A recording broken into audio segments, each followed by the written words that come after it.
হে WhatsApp deer, কেমন আছো সবাই? সবাইকে অ্যাডভান্স ঈদ মোবারক। আর ঈদ উপলক্ষে আজ আমি তোমাদের জন্য খুবই সুন্দর একটা রোমান্টিক কোরিয়ান ড্রামার গল্প নিয়ে চলে এসেছি।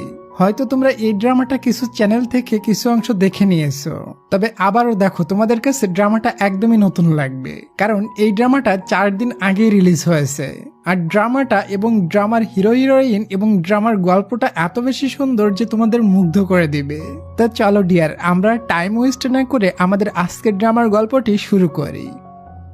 ড্রামার শুরুতে আমরা আমাদের হ্যান্ডসাম হিরো হিউংকে দেখি। সে একটা প্রফেশনাল ফটোগ্রাফার এবং ফটোগ্রাফি করতে সে অনেক বেশি ভালোবাসে। অপরদিকে আমরা আমাদের সুইট কিউট ফিমেল লিডকে দেখি, তার নাম হিউনজুন। সে বর্তমানে একটা পার্ট টাইম জব করে কিছু টাকা জমাচ্ছে। বাসায় যাওয়ার পর হিউনজুন তার বোনের হ্যান্ডব্যাগের ভিতরে একটা রিং বক্স পায়, আর এটা দেখে সে বুঝতে পারে তার বোনের বয়ফ্রেন্ড তার বোনকে বিয়ের জন্য প্রপোজ করেছে। হিউনজুন ওই রিং বক্সটা নিয়ে সোজা তার বোনের বয়ফ্রেন্ড লিনের কাছে চলে যায় আর বলে, তুমি আমাকে না বলে আমার বোনের সাথে কিভাবে বিয়ে ঠিক করলে? আমি হলাম আমার বড় বোনের গার্জিয়ান। যদি তুমি আমার বোনকে বিয়ে করতে চাও তাহলে আমাদের উচিত সবাই মিলে বসে একটা ফ্যামিলি মিটিং রাখার। অপরদিকে আমরা আমাদের হিরো হিউংকে দেখি, সে তার ফ্রেন্ডদের নিয়ে পার্টি করতে যায়।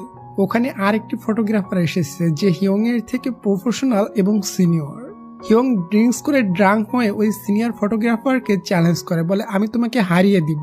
তুমি তো ভাগ্যক্রমে ফটোগ্রাফার হয়েছে, তুমি তো ফটোগ্রাফার করার যোগ্যই না। এরপর সে আরো ড্রিঙ্কস করে এবং সবাইকে তার টাকা দিয়ে ড্রিঙ্কস করাতে থাকে। পরের দিন সকালে যখন বেচারা হিরো ইয়ং এর ঘুম ভাঙে, তখন তার মনে পড়ে কাল রাত্রে সে ড্রাঙ্ক হয়ে সিনিয়রকে কি বলে দিয়েছে। এমনকি সে এতদিন যে সমস্ত টাকা জমিয়েছিল সমস্ত টাকা খরচ করে দিয়েছে সবাইকে ড্রিঙ্কস করিয়ে, এখন তার কাছে কোনোই টাকা নেই। শুধু তাই না, সে বাকিতে ড্রিঙ্কস কিনেও সবাইকে খাওয়াইছে। বহু টাকা ঋণ হয়ে বেচারা এখন পুরাই হতাশ।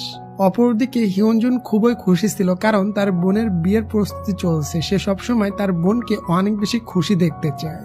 হিউনজুন তার বোনের বিয়েতে একটা কিউট ল্যাম্প গিফট করতে চায়, তবে এটার দাম দেখে তার চোখ কপালে উঠে যায়। সে তার বান্ধবীর কাছে গিয়ে বলে, আমি এত গরিব কেন রে? তার বান্ধবী বলে, তুই অনলাইনে দেখ, অনেকজন এই ব্যবহার করা ল্যাম্প কম টাকায় বিক্রি করে, তবে দেখতে একদম নতুনের মতো লাগে। অপরদিকে আমাদের হিরো তো মাথা খারাপ, তার কাছে কোনো টাকা নেই, আবার সে ঋণ হয়ে আছে।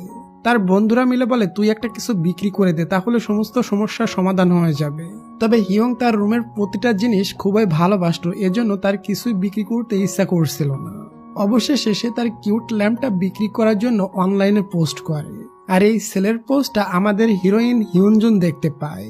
সে তখনই হিরোর সাথে চ্যাটিং করে সামনাসামনি গিয়ে ওই ল্যাম্পটা কেনার ডিল